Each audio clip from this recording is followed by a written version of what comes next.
Resident Evil Village is a survival horror game developed and published by Capcom and released in 2021. I was super excited when this was announced and released as a big fan of the Resident Evil franchise. Changing to a first-person perspective with Resident Evil 7 and continuing with this direction with the same character in the sequel provides a nice change of pace and refresh for the series. Previews and trailers for the game showcased how different this game was going to be from the previous one, with larger and more open spaces instead of being stuck inside of cramped areas, and more of a variety with different enemy types. I can say that the Resident Evil Village definitely delivered, but not as much as I would have liked it to.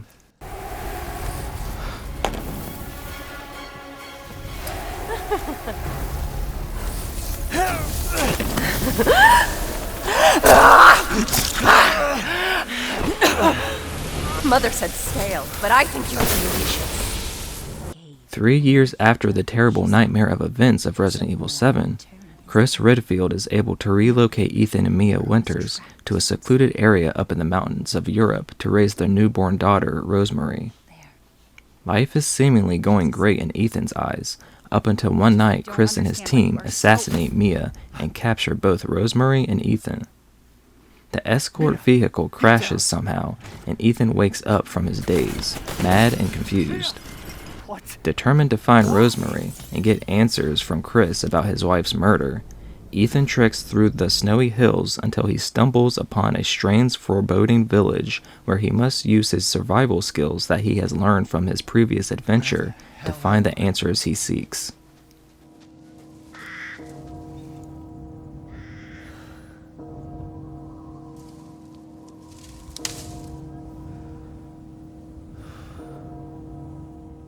Resident Evil Village's story is a deft excursion into the Resident Evil mythos at points, but when you dig deeper into the meaning of things, you realize it's one of those stories where a lot of the events could have been prevented if it was handled in a different and more realistic way.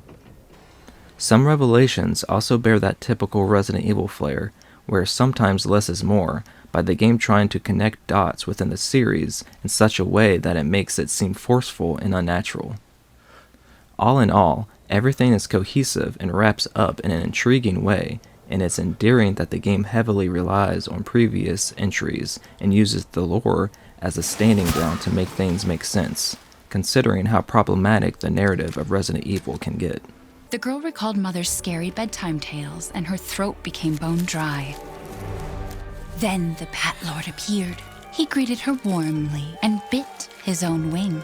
"Come, child, quench your thirst," he said. So she drank the thick, dark blood and smiled with joy.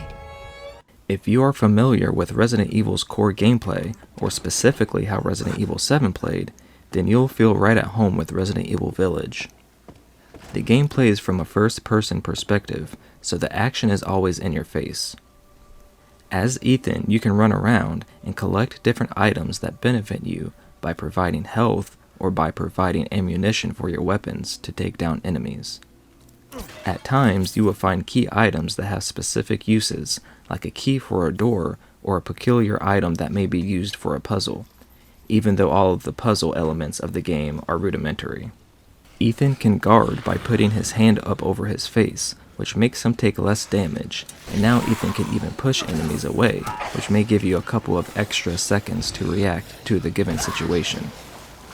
Ethan also can make use of a quick turn to avoid encounters hastily. Ethan, you have to fix her. What the hell is this? Everyone leaves me. Even Rose. I don't want to be alone. All of the classic Resident Evil weapons are here: handguns, shotguns, magnums, and rifles, and finding and upgrading them at the merchant is essential. The Duke is your weapons dealer, and offers plenty of supplies, whether it be ammo, first aid medicine, or just offering you some spare coins for the treasure you sell him, in which you can then upgrade your weapons to take down creatures more adeptly. Even though the Duke acts as your means to level up gameplay-wise, he is actually involved in the overall story more than you would think, which is a nice surprise and gives various degrees of a more enriched and thought-out world when compared to the other games that have vendors with no identity. I had a feeling you would pop up here. It was all worthless. Is that so? I assume you've picked up something of value. Not sure if it's of value, but... Why, you have your daughter right in your own hands. The crux of the game comes down to taking down the different lords that rule different sectors of the land, with the village being smack dab in the middle. The story and path before you is pretty straightforward, with some hidden boxes and items stuffed behind some corners. Some backtracking with key items at times will unlock extra paths that can net you a hefty treasure or a difficult mini-boss if you're not careful.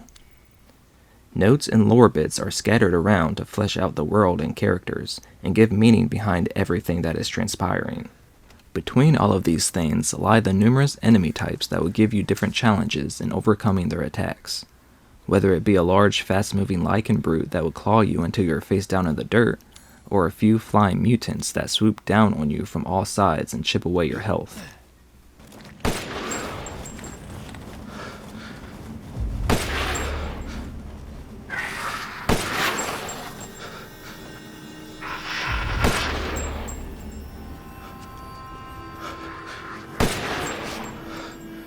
Resident Evil Village is a fun game that provides a lot of thrills and has a nice variety of enemies compared to Resident Evil 7 because of the different areas you go to around the village.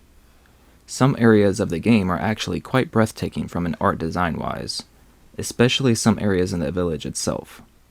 Personally, I had a lot of fun in photo mode zooming into different environmental details and just checking things out. The enemies are gnarly to look at and are pretty inventive artistically.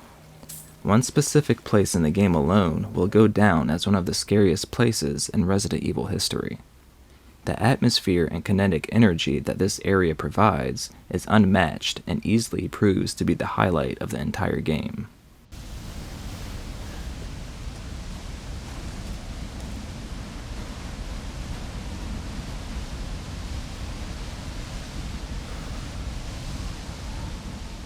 Overall though, I feel like Resident Evil 7 is able to lay down a more cohesive foundation more than Resident Evil Village because of the game being smaller. Resident Evil Village makes things grander like most sequels do, but while doing this, it loses a lot of flair and originality that Resident Evil 7 was able to display. I feel like Village really tries to make it clear that it is a part of the Resident Evil gang by shoehorning a lot of its perplexities into the mix of things, but in turn just makes it more obvious how ostracized it really is. Resident Evil 7 seemed more concise with the layout of the levels, and the purpose of the characters and their role, and the conclusion and the mysterious story felt earned and made sense. The downfall of Resident Evil Village is the approach of going back and forth of adding lore to the overarching story of Resident Evil and giving reasons on why it is that way. Will you please stop talking in riddles? I just want to find my daughter. It's only a riddle if you don't know the answer.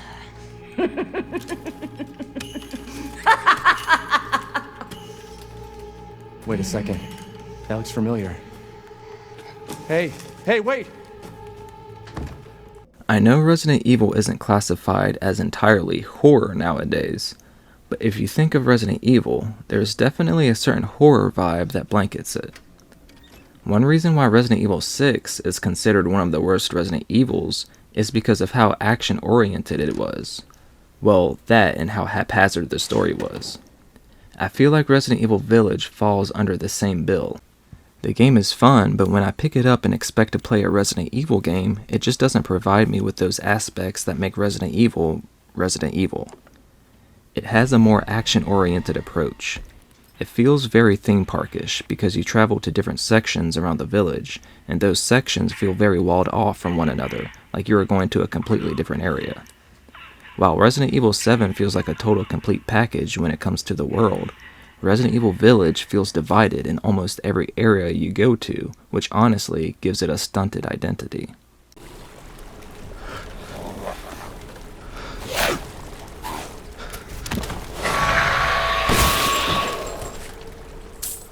There's really nothing to discern sound or music wise. You have all of the typical Resident Evil ominous scores that you would expect. Slow churning deep rhythmic tones sort of lets you linger through dank corridors, and metal chain links flail around while you quietly try to solve a possible situation that may lie in the next room. There's nothing here too textured or exhilarating. Even the save room music is pretty mellowed out. Even though the dialogue is cheesy, the performances a couple of the voice actors give are really good and sell their motivations. Don't leave. I can't let you. You're still alive, huh? You better try to be cool before my friends murder you! Resident Evil Village has a mercenaries mode, which has shown up in multiple other entries in the series, where oftentimes you can choose different characters that have different loadouts, and you have to make your way through a level while also trying to get a good score by doing different things like defeating enemies while maintaining a good enough time before you finish the level. The mercenaries mode in Resident Evil Village is atrocious. When the game came out, you could only play as Ethan, and you basically just had to defeat all the enemies in the level before finishing it. There really is no set strategy to it, especially on the harder difficulties, since you will die in a hit or two. It comes down to just memorizing a certain path, and you either do it right or fail. It's incredibly boring and embarrassing. It feels like an afterthought. Later on, more characters were added to spice things up a bit, but the level layout is so boring that the extra characters' new abilities don't really add enough interest to the mode to make it worthwhile.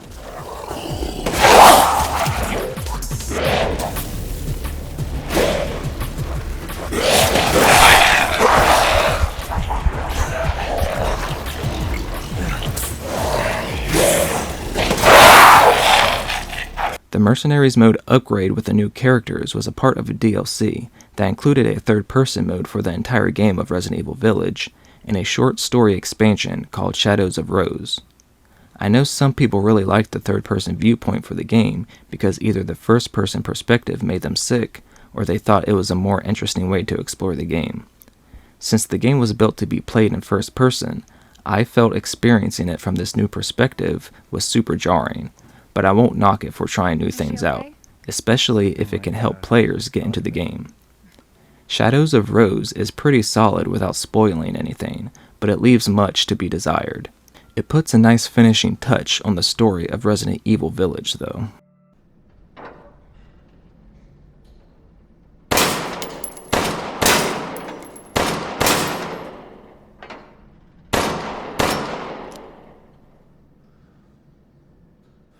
VR was introduced to Resident Evil Village when the PlayStation VR 2 came out, and it almost feels like an entirely different game behind the lens of VR.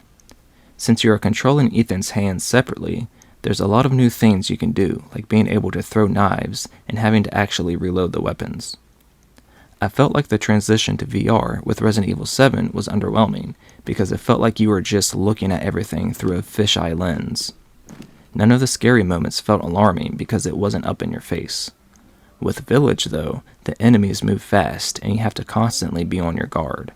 It's pretty exhilarating once you get used to it.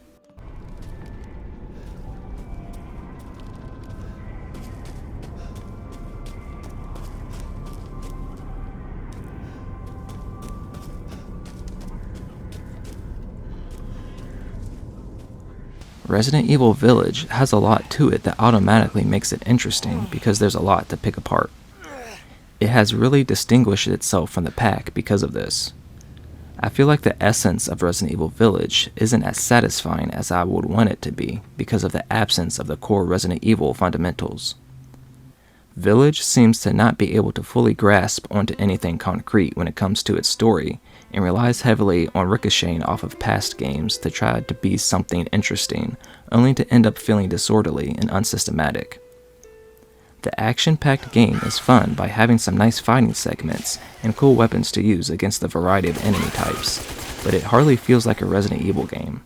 While the game has some stellar enemies and artistic qualities in the environments, the unimpressive music and sound design, lackluster extra content, especially when compared to Resident Evil 7, and chaotic design of the world makes a lot of Village feel like it wasn't taken as seriously and was more of an afterthought. I give Resident Evil Village a 6.5 out of 10.